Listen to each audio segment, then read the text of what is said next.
अल्हम्दुलिल्लाह वकफ़ा वस्सलातु वस्सलामु अला मन ला नबिय्य बअद अम्मा बाद। हम्दो सलाम और दुरूद सलाम के बाद प्यारे रसूल अलैहिस्सलातु वस्सलाम का एक फरमान जो कि सही बुखारी और मुस्लिम में मौजूद है कि जिसमें मोमिन और कुरान के आपस का ताल्लुक़ वाज़ेह होता है।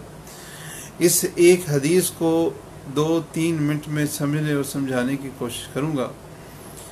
सैयदना अबू मूसा अशअरी रज़ियल्लाहु अन्हु इस हदीस के रावी हैं और वो ये कहते हैं कि रसूलुल्लाह सल्लल्लाहु अलैहि वसल्लम ने इरशाद फरमाया, मसलुल मोमिन अल्लज़ी यक़रउल कुरान, उस मोमिन की मिसाल जो कुरान मजीद की तिलावत करता है, उसकी मिसाल अल उतरुज्जा फल जैसी है, जिस फल की रिहुहा तय्यिबुन व तामुहा हुल्वुन, कि जिसकी खुशबू करता उसकी उस मुनाफिक की मिसाल ये है कि जैसे हंजला है। हंजला ये तुम्मा उसका अरबी में नाम है और इंतहाई कड़वा होता है। फरमाया ला रिह लहू, उसकी बू नहीं होती, व तामुहा मुर्रुन, और उसका जायका इंतहाई कड़वा होता है। तो मोमिन जो हकीकी मोमिन है, जो कुरान मजीद की तिलावत करता है और उसके ऊपर अमल करता है, उसकी मिसाल उस फल जैसी प्यारे रसूल सल्लल्लाहु अलैहि वसल्लम ने दी कि जिसका जायका भी मीठा है और जिस फल की खुशबू भी है। ये उतरुज्जा, इसके मुख्तलिफ नाम हैं।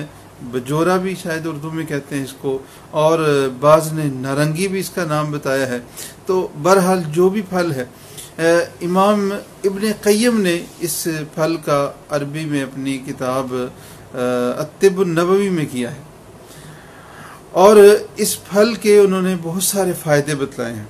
और एक बात ये जिक्र की है कि इसके छिलके हों, इसका जो रस है, इसका खटास है और इसके बीज है, हर चीज़ ही फ़ायदेमंद है। मोमिन को भी ऐसा होना चाहिए, वो कुरान भी पढ़े, कुरान के ऊपर अमल भी करे और कुरान की और सुन्नत की एक जो है वो चलती फिरती तस्वीर हो और उसका अमल और उसका बातिन, उसका ज़ाहिर, उसके जो है वो अमल को ज़ाहिर करे और वो मोमिन एक मिसाल हो और उससे हर कोई फ़ायदा ही उठाए, किसी को उससे नुकसान ना पहुँचे। ऐसा मोमिन होता है जो कुरान की तिलावत करता है। और जो कुरान की तिलावत नहीं करता, उसकी मिसाल खजूर की दी है। और फिर मुनाफिक है, वो भी कुरान की तिलावत करता है तो उसको कम अज़ कम ये फ़ायदा हो रहा है कि उससे उसकी खुशबू की मिसाल दे रहे हैं। तो कुरान मजीद की तिलावत ये मोमिन को हमेशा करते रहना चाहिए।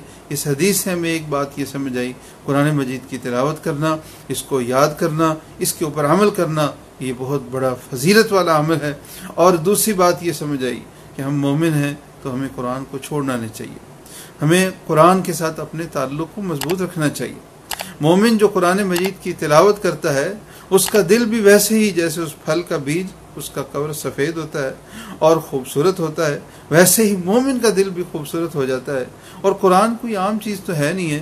प्यारे रसूल सल्लल्लाहु अलैहि वसल्लम ने तो हमें परेशानियों से निकलने की जो दुआ सिखलाई है, उस दुआ में क्या है कि ऐ अल्लाह, तो कुरान मजीद को मेरे दिल की, मेरे सीने की बहार बना दे। तो ये कुरान मजीद है। तो मोमिन को कुरान मजीद के साथ ताल्लुक़ बिल्कुल भी छोड़ना नहीं चाहिए, बल्कि अपने आप को उसके साथ जोड़े रखना चाहिए। 3 दिन में नहीं तो हफ्ते में नहीं तो महीने में नहीं तो चले 40 दिन में कुरान मजीद कम अज़ कम एक बार उसको देख के तो पढ़ना चाहिए और इसको समझना चाहिए, इसको सीखना चाहिए। और मोमिन का हमेशा कुरान के साथ ताल्लुक़ रहना चाहिए।